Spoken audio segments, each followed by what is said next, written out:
You're watching Talking Points, a focus on the political scene in Lubbock and across the South Plains. And welcome back. Here's a look at some of the political headlines of the past week.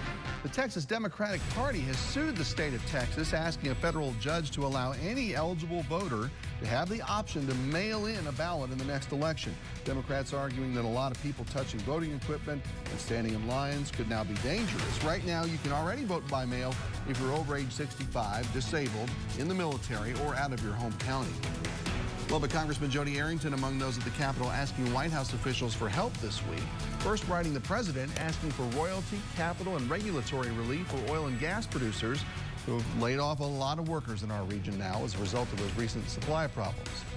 And Arrington also joining with 86 others in Congress to write the Treasury Secretary asking that some rural hospitals and health clinics be included in those businesses eligible to receive special loans through the Paycheck Protection Program as part of the coronavirus stimulus package.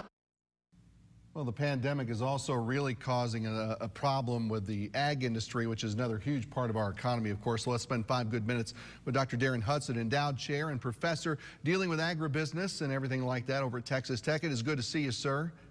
Good to be here. There are provisions in the stimulus packages that we've seen from the federal government that are having a positive effect on farmers in the ag industry. Could you explain how that will be working?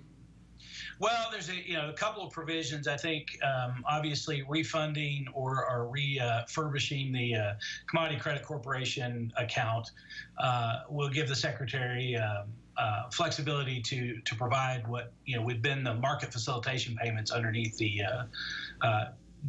old regime when we were in the trade war with China. But there are also a number of other provisions that directly fund some activities on part of the on behalf of farmers. One of them, I think that what there was a bit of confusion about was whether or not farmers would be eligible for the payroll protection plan, and they are.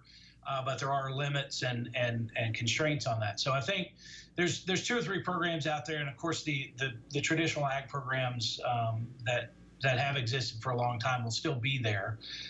It's just I think some emergency funding through the Commodity Credit Corporation is probably one of the biggest things that's likely to benefit local producers. Sure. I can see how a public shutdown for a few weeks might not affect the ag industry too much. But if this were to continue, when could we start to see problems with food, especially from farm to someone's fork? Yeah, it's the longer we go here, the more risk exposure we have, especially to the labor in the food supply chain. I think that's the big issue. The food product itself is out there. It's getting it to consumers in the in final form.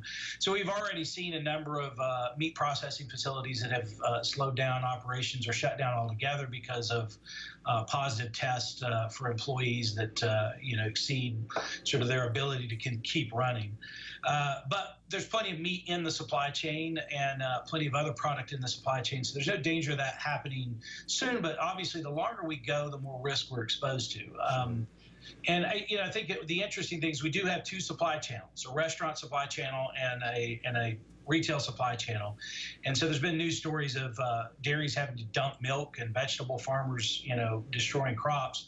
And most of that was going into the restaurant supply chain. And so now we see a lot of crossover attempts of trying to get that product into the retail supply chain, which will help bolster supplies for a much longer time period. Interesting.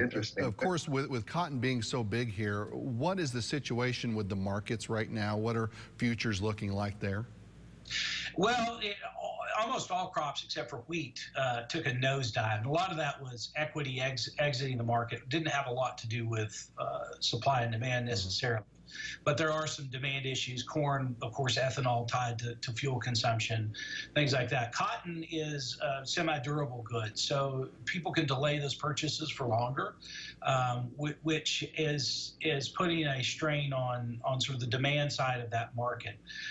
We've got some resourcing of supply chains outside of China now. There's some other structural things that are happening that sort of slowed that down. But I think, what we're likely to see is this thing unwinds. If it unwinds as we think it is, sort of during the summer, we expect to see, those supply chains start to get refilled again. So I think in the short run, we've got some demand issues for cotton, and that's showing up in the futures prices. They're not great prices for farmers right now, for sure. I've never really thought of this. Does the ag industry take the same types of hits in a stock market slump that other sectors would, or are there differences there? There are some differences, but we have to remember there's a lot of equity money, just investment money, so hedge funds, things like that are out there looking for rates of return. And with cheap interest rates because of the money supply, those are looking for rates of return wherever they can. Now, commodity markets are inherently risky, and so in an environment like this, a lot of that equity money pulls out. And so we see that in the stock market, we see it in the commodity markets. Both sides took a hit, at least initially, as everybody was very uncertain about where we might end up. And those prices have stabilized and started to return a little bit. We're seeing some creep back up on the commodity side, which I think is a good indication that the demand out there is still very strong. It's it's going to come back. It's just it takes time. My analogy is like weight loss, except in the inverse. Those prices came off really quickly, and it's going to take a while to build them back up.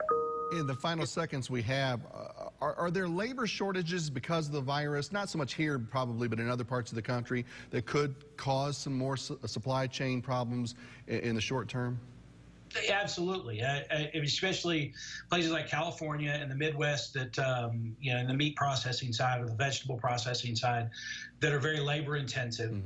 They're starting to see the effects of being in smaller communities, which tend to be more isolated, but once the virus hits, it can take a significant toll on the percentage of the population out there. So we do expect to see some disruptions, but we also expect to see some labor moving around to meet the demand, and wage rates are going to have to come up, and food prices are going to come up some as a result of that. But we're going to make it through this, and the food supply chain is very strong. It's bending and it's flexing, but it's going to make it through. Good news, and we like to hear it. Dr. Darrin Hudson with Texas Tech. Thank you, sir, for your expertise. We'll talk to you soon. Thanks. We appreciate you having me on.